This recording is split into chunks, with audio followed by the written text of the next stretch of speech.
أنفسنا وإن لم تغفر لنا وترحمنا لنكونن من الخاسرين ربنا آتنا في الدنيا حسنة وفي الآخرة حسنة وقنا عذاب النار আয় আল্লাহ তাআলা গভীর রাতে তোমার কাছে ভিক্ষুকের মতো হাত উত্তোলন করেছি। আয় আল্লাহ তাআলা তেতুলিয়া যুব সমাজের উদ্যোগে আজকে আয়োজিত আয় আল্লাহ তাআলা কোরআন থেকে হাদিস থেকে কথা বলেছি। আয় আল্লাহ তাআলা আমার পূর্বে অনেক আলেম কথা বলেছে, আল্লাহ ভুলকে ক্ষমা করে দিয়ে যেটুকু সওয়াব দিয়ে থাকো বিশ্ব নবী, মায়ার নবী, দরদের নবী, একান্ত নবী, প্রাণপ্রিয় নবী জনাবে মুহাম্মদুর রাসূলুল্লাহ সাল্লাল্লাহু আলাইহি সাল্লামের আরো বড় সওয়াবটুকু পৌঁছায়া দাও। আয় আল্লাহ তাআলা জীবনের যতগুলো গুনাহ করেছি, শিরক, বিদআত, জানা ওয়াজানা, জাহির বাতিলি, চগলখুরি, মুনাফিকি, আল্লাহ ছোট গুনাহ করেছি, বড় গুনাহ করেছি। আল্লাহ তুমি তোমার গফফার নামের উচিলা করে, রহিম নামের উচিলা করে আমাদের সারা জীবনের গুনাহগুলো আল্লাহ তুমি মাফ করে দাও। আয় আল্লাহ তাআলা একজন ভিক্ষুক যদি এক দ্বারে ভিক্ষা না পায় অন্য দ্বারে চলে যায়, আল্লাহ অন্য দ্বারে ভিক্ষা না পেলে অন্য দ্বারে চলে যায়।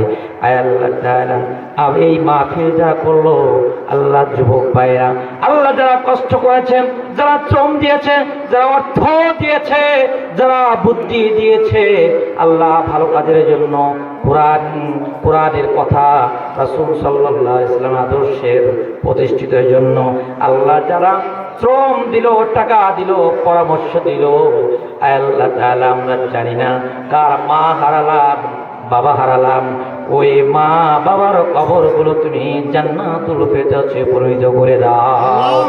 আয় আল্লাহ তাআলা এই তেতুলিয়া যুব সমাজকে তুমি কবুল করে নাও। আয় আল্লাহ তাআলা কিয়ামত পর্যন্ত এই মাহফিল কারা কবুল আর মঞ্জুর করে নাও। এই মাহফিলের উচিলা করে আয় আল্লাহ তাআলা কিয়ামতের দিন আখিরাতের আদালতে আমাদের নাজাতের জরিয়া বানিয়ে দিও। আয় আল্লাহ তাআলা বিশেষ করে এই আয় আল্লাহ তাআলা যারা এসে আর আসতে পারে নাই, আয় আল্লাহ তাআলা সকলকেই তুমি মাফ করে দাও। আয় আল্লাহ তাআলা বিশেষ করে মাবুদ আমাদের বংশধরের মধ্যে দাদা দাদি, নানা নানি, চাচা চাচি, ভাই বিরাদার, আত্মীয় স্বজন যে যেখানে শহীদ হয়েছে, আল্লাহ প্রত্যেকটা কবর তুমি জান্নাতের বাগান বানাইয়া দাও।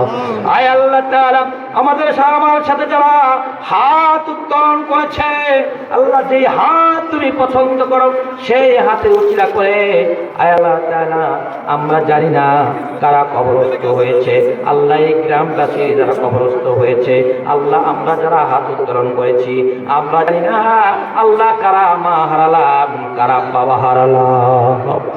আয় আল্লাহ তাআলা মানুষ যখন বাহিরে থাকে বা চাকরি করে, আল্লাহ গ্রামে আসার পরে মাকে দেখার জন্য পাগল হয়ে যায়, বাবাকে দেখার জন্য পাগল হয়ে যায়। আল্লাহ মা বাবার জন্য কত বস্তুই না নিয়ে আসে, কত জিনিস নিয়ে আসে মা বাবাকে খুশি করার জন্য, কিন্তু ওই মা বাবা যারা কবরে আল্লাহ চলে গেছে, আমরা জানি না ওই কবরের ভিতরে কি হচ্ছে, আল্লাহ একমাত্র শুধুমাত্রই তুমি ভালো জানো। আল্লাহ পৃথিবীর সমস্ত জায়গায় যোগাযোগ করা যায়, আল্লাহ কবরে কোনো যোগাযোগ করা যায় না।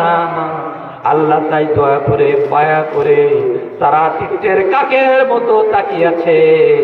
আমাদের এই আল্লাহ কবুল আর মঞ্জুর করে নিয়ে ওই কবরগুলো তুমি জান্নাতের টুকরায় পরিণত করে দাও।